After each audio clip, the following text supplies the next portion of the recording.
Quelque chose de très contagieux, c'est-à-dire si une personne ouais. change la couche, par exemple, d'un bébé qui est en train de sécréter la polio, il a 90% de chances, d'après les statistiques, d'être infecté. Et si une personne, par exemple, partage les mêmes toilettes, alors ça serait presque même du 100%. Israël, comment ça marche ? Vous allez adorer comprendre Israël. La polio, vous en avez probablement entendu parler si vous vivez en Israël parce que, eh bien, nous avons eu un cas qui a été trouvé au mois de février, un enfant de 4 ans atteint de polio. On s'est dit qu'il était important, surtout que les vaccins ont un petit peu changé, que les indications pour se faire vacciner sont nouvelles. Et eh bien, on s'est dit qu'il était important d'en parler et de donner la parole à un médecin de la Maccabi. Elle est pédiatre et elle connaît très bien cette maladie. Elle s'appelle Cynthia Freiberg. J'espère que je n'ai pas écorché son nom. Bienvenue Cynthia. Merci, bonjour Cathy. Alors on est ravis de vous accueillir parce que c'est vrai que c'est sorti dans la presse il y a à peu près 2 mois, on en a beaucoup entendu parler, un peu moins. On voulait faire le point avec vous pour d'abord rassurer les familles et puis surtout éviter que ça se propage. Alors ma première question c'est tout simplement, est-ce qu'on est dans une phase où la maladie est complètement présente sur le territoire israélien ou si on est simplement en état d'alerte ? Alors d'abord, j'aimerais te corriger, pas sur mon nom de famille, même si sur le fait que je connais de très près cette maladie. Non, je la connais de ce que j'ai étudié. Et heureusement, je n'ai jamais vu de cas de polio. Okay. Et la raison pour laquelle je suis là aujourd'hui, c'est parce que je ne veux jamais voir de cas de poliomyélite. Voilà, exactement, à titre préventif. Alors non, on n'est pas en statut épidémique. Il s'agit, oui, d'une recrudescence de la polio. Si on regarde la carte du monde où se trouve la polio aujourd'hui, si vous regardez la France, il n'y a pas de cas de polio, il n'y a pas de cas qui a été détecté. En Israël, oui. En février 2022, il y a un enfant non vacciné de 4 ans qui a été à Jérusalem, qui a montré une clinique, une maladie de la polio.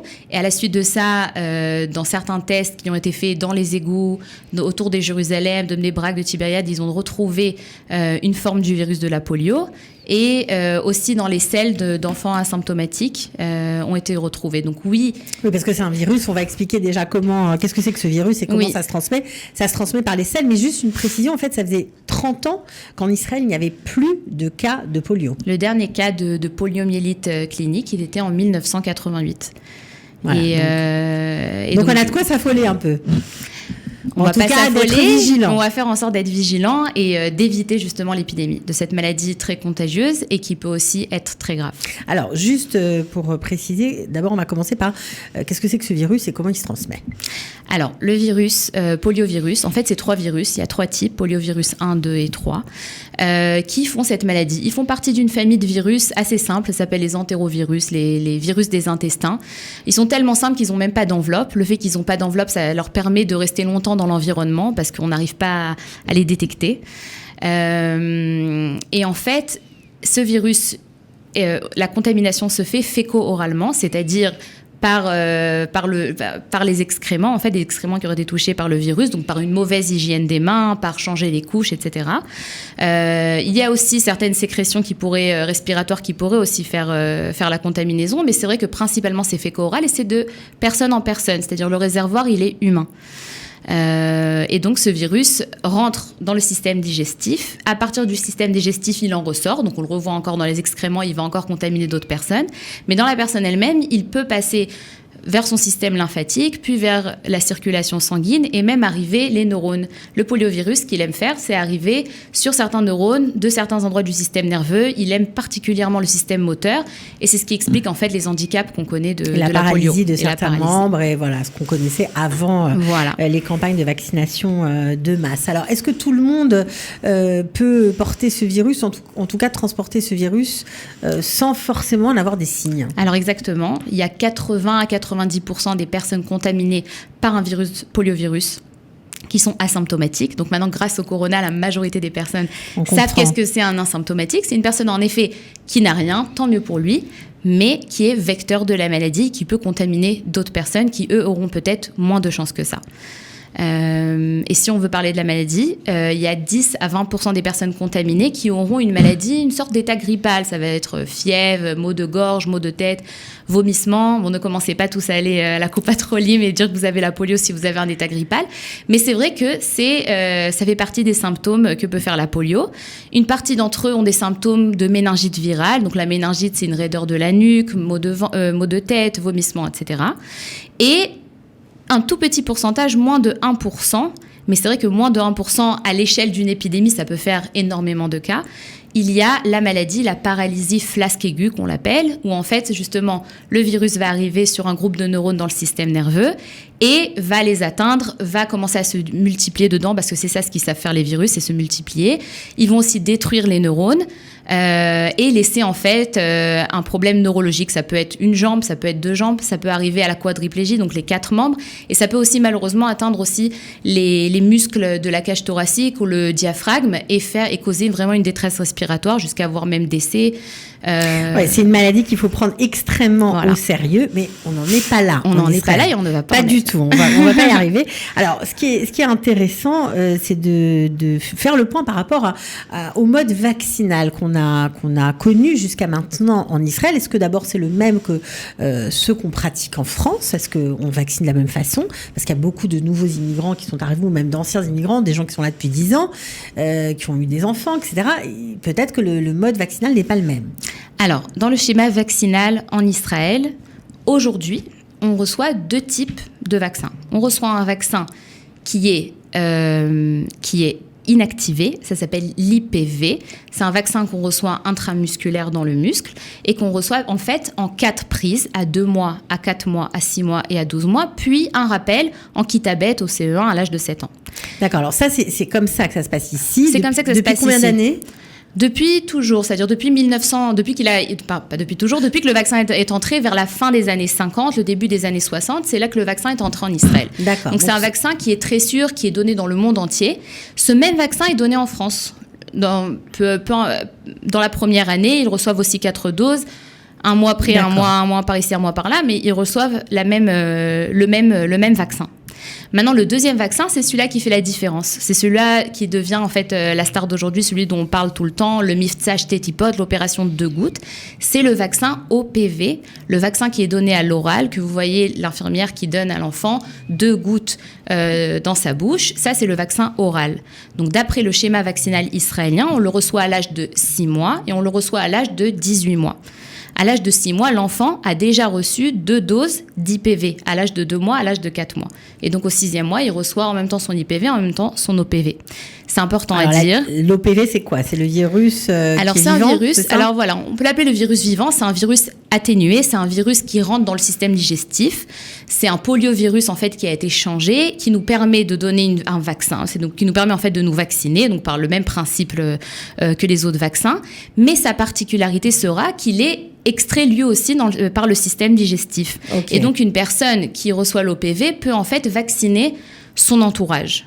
Et c'est ça. Et ça, l'IPV n'a pas cette particularité. Une personne qui reçoit l'IPV ne sera pas éteinte de la maladie. Donc, c'est là qu'on peut quand même rassurer nos amis français qui ont fait l'allié avec leurs enfants et qui n'ont pas encore reçu l'OPV. L'enfant qui a l'IPV est a priori protégé. Alors oui, parce qu'en France, puisqu'il n'y a plus de polio du tout, l'OPV n'a pas lieu d'être. En fait. Exactement. Et même en Israël, entre 1995 et 2005, il n'y avait plus d'OPV. Donc ça a été remis au goût du jour au mois de mars. Ça a été remis en 2005, parce qu'en 2005, ils ont testé dans les égouts dans le sud du pays, dans des endroits, dans des régions pas vaccinées. Ils ont vu qu'en fait, il y avait une recrudescence de la polio. Cette fois-ci, sans cas cliniques, seulement des tests d'égouts et des tests dans les selles des enfants. Ils ont vu qu'il y avait justement une recrudescence et on fait en fait la même opération qu'on fait aujourd'hui. On remet l'OPV. Et en fait, c'est important à dire parce que les enfants qui sont nés de 2005 à 2013, en 2013, ça a été remis. Donc, les enfants qui sont nés de 2005 à 2013 doivent savoir qu'il leur manque une dose d'OPV et doivent en fait la compléter. D'accord, donc ça, c'est très important. Voilà. Ceux qui nous écoutent, on en profite. C'est aussi une émission pédagogique et à but d'information. Les enfants qui sont nés après jusqu'en 2015, on va dire, doivent aller à l'acopatroline, surtout s'ils sont jusqu'à 17 ans, on va dire. Voilà. C'est ça? Les enfants entre 7 et 17 ans, donc c'est de 2005 à 2013, sont les enfants qui doivent regarder d'abord quel vaccin ils ont reçu. Parce qu'une personne qui n'a pas reçu d'IPV, pour je ne sais quelle raison, ne peut pas recevoir d'OPV. Mais en tout cas, ce que vous dites, c'est que c'est sûr, jusqu'en 2005, c'était... Jusqu'en 2005, on donnait l'OPV. En 2005, ils ont dit, c'est bon, il n'y a plus de cas, on n'a plus besoin d'OPV. L'IPV nous donne suffisamment de couverture vaccinale. Donc tous les enfants qui sont nés après... Voilà, ne l'ont tous pas ceux reçu. qui n'ont pas reçu. Et en 2013, quand ils ont revu des cas dans le sud, quand ils ont testé les égouts, ils ont remis l'OPV. Donc les enfants qui sont nés après 2013 jusqu'à maintenant reçoivent l'OPV. Donc si quelqu'un a des enfants qui ont moins de 7 ans et qu'ils ont donné tous leurs vaccins comme il faut, ils peuvent avoir la tête tranquille. C'est les enfants qui sont un petit peu plus grands. Donc là, il faut vraiment aller à l'acopatroline, quoi qu'il en soit, pour vérifier quel type de vaccin ils ont eu et réclamer la dose d'OPV. Exactement. Alors, moins de 7 ans, ils vont à la Tipatralave en Israël et entre 7 et 17 ans à l'acopatroline. C'est comme ça que ça a été divisé. Récemment, ça a été choisi comme ça. Que moins de 7 ans, ils recevront la dose supplémentaire d'OPV. Pensez à venir avec votre Pincast Tipatralave pour montrer que vous avez bien reçu des doses d'IPV. Et voilà, et de 7 à 17 ans, c'est à l'acopatroline.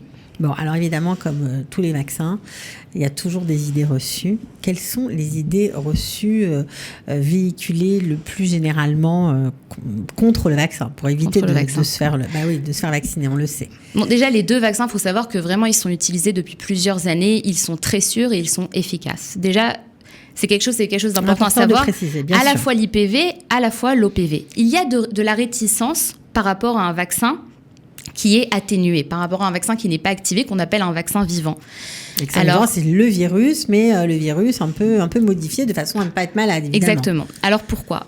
Déjà, il y a quelque chose d'intéressant, c'est qu'en fait, par exemple, cet enfant à Jérusalem qui n'est pas vacciné de 4 ans, quand ils ont étudié le virus par lequel il a été contaminé, ce n'est pas le virus souche poliovirus, c'est une forme mutée du vaccin, du virus du vaccin.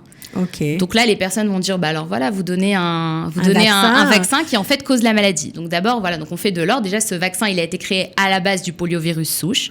Et en fait, comment ce virus va pouvoir devenir muté et devenir virulent ? C'est lorsque ce virus lorsque le vaccin est donné à une population qui n'est pas assez vaccinée. Une population qui n'a pas assez d'IPV, on va donner à un enfant une dose orale, il va l'extraire dans ses excréments et va vacciner son entourage.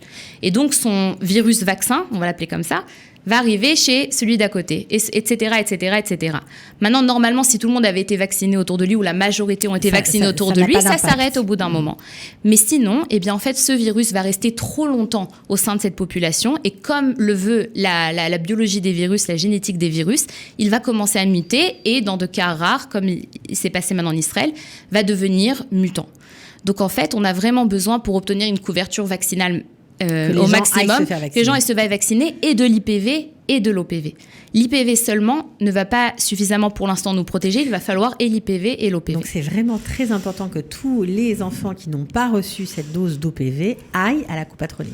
Exactement. Avec leurs parents pour récupérer. Tout le monde peut avoir cette dose, il n'y a pas de problème. Alors ça, c'est une bonne question. Voilà. Il y a quelques contre-indications à l'OPV. Alors, tous les virus, en fait, qui sont donnés, les virus atténués, ils ont tous plus de contre-indications parce que, justement, ils sont un peu vivants, d'accord ?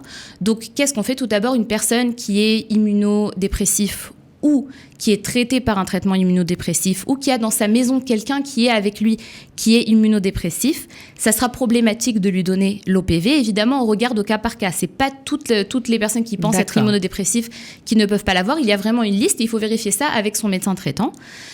Donc ces personnes-là, il faut faire vraiment attention. Quand on parle d'immunodépressif, on ne parle pas de femme enceinte. Il y en a qui pensent que s'il y a une femme enceinte à la maison, son enfant d'1 an et demi, il ne peut pas recevoir. Pas du tout. Et si, par exemple, il y a un bébé de 2 mois qui n'a pas encore été vacciné, de moins de 2 mois à la maison qui n'a pas encore été vacciné, alors lui aussi, là aussi, il n'y a aucun problème à donner l'OPV. Parce qu'en fait, le bébé, jusqu'à l'âge de 2 mois, il a les anticorps de sa maman, de ce qu'il a reçu dans l'utérus. Ça ne craint rien. Ça ne craint rien. Ce que aussi le ministère d'Abrut essaie aussi de conseiller, ça serait de donner plutôt le premier vaccin contre la polio à la place de 2 mois à 1 mois et demi et à la place de 4 mois à 3 mois. Donc, si les parents reçoivent des SMS comme quoi venez déjà vacciner, voilà, donc il faut penser qu'en fait, c'est la raison. Donc ça, c'est le plus important. Voilà. Et autre contre-indication, c'est si la personne elle a de la diarrhée, parce que si elle a de la diarrhée, en fait, ça sert à rien de lui donner quelque chose dans le système digestif. Donc, il faudra redonner une dose, donc ne pas le donner pendant que la personne souffre de vomissements et de diarrhée. Une fièvre, si l'enfant est atteint de fièvre, il va falloir reporter le vaccin, mais pas seulement un petit rhume. Si c'est seulement un petit rhume, faites le vaccin parce que ça protège et le petit rhume, ça va aller. À part ces mesures vaccinales, est-ce que l'État, le ministère de la Santé, a pris d'autres mesures ? Alors, le ministère de la Santé, pour lui, se met en une sorte d'état d'alerte quand la polio revient. Parce que la polio, c'est plutôt rassurant. C'est quelque chose de très contagieux. C'est-à-dire, si une personne change la couche, par exemple, d'un bébé qui est en train de sécréter la polio, il a 90% de chances, d'après les statistiques, d'être infecté. Et si une personne, par exemple, partage les mêmes toilettes, alors ça serait presque même du 100%. On ne dit pas souvent 100% en médecine, mais là, c'est le cas. Donc, du coup, on a peur qu'en Israël, il y ait vraiment une épidémie. Il faut savoir que s'il y a une épidémie en Israël, il y aura aussi une épidémie dans les pays alentours. Et des pays qui ont peut-être pas les mêmes moyens que nous pour arrêter ce qui se passe. Et donc, du coup, c'est quelque chose auquel on fait très attention. Et c'est pour ça que cette petite recrudescence, on essaie de l'arrêter. Et on fait que le Misrad Habriout, en plus vraiment d'encourager tout le monde à regarder son schéma vaccinal, font des tests très souvent dans les égouts pour regarder si, oui, il y a une forme de poliovirus qui y est. Et aussi demandent à tous les médecins qui voient des symptômes qui pourraient peut-être penser à la polio de le reporter. Et donc, comme ça, on essaie vraiment de minimiser l'impact et d'arriver à une éradication, parce qu'on peut éradiquer la polio. Elle n'a pas de traitement, mais on peut l'éradiquer à 100%. On le voit en France. En France, 0 cas, 0 test. Ok, donc là, c'est vraiment une émission importante. Docteur Cynthia Freiberg, est-ce qu'il y a quelque chose qui vous tient à cœur, que vous avez envie de dire à ceux qui nous écoutent ? Bien, j'ai envie de dire, déjà prenez des informations des bons endroits pour ceux, par exemple, qui ne vaccinent pas et qui pensent que ce sont des compagnies de médicaments qui nous disent de venir ici. Non, j'ai pris de mon temps pour venir parce que c'est important pour moi, parce que je n'ai pas envie de voir un jour dans ma vie un enfant handicapé, un enfant avec atrophie musculaire ou un enfant qui décéderait à cause d'une maladie qu'on aurait pu, qu'on peut éviter. Donc, parents, prenez responsabilité sur vos enfants. Voilà, on prend les responsabilités, on va se faire vacciner. En tout cas, on va prendre conseil à la Copatrolim. Cynthia Freiberg, merci beaucoup. Freiberg, Freiberg, voilà, c'est mieux quand c'est vous qui le dites. En tout cas, merci d'être venu, d'avoir pris justement sur votre temps. Et en tout cas, les explications étaient claires et limpides. J'espère que vous allez être entendus. Vous revenez nous voir quand vous voulez. Merci beaucoup, merci de m'avoir invité. Au revoir. Israël, comment ça marche ? Vous allez adorer comprendre Israël.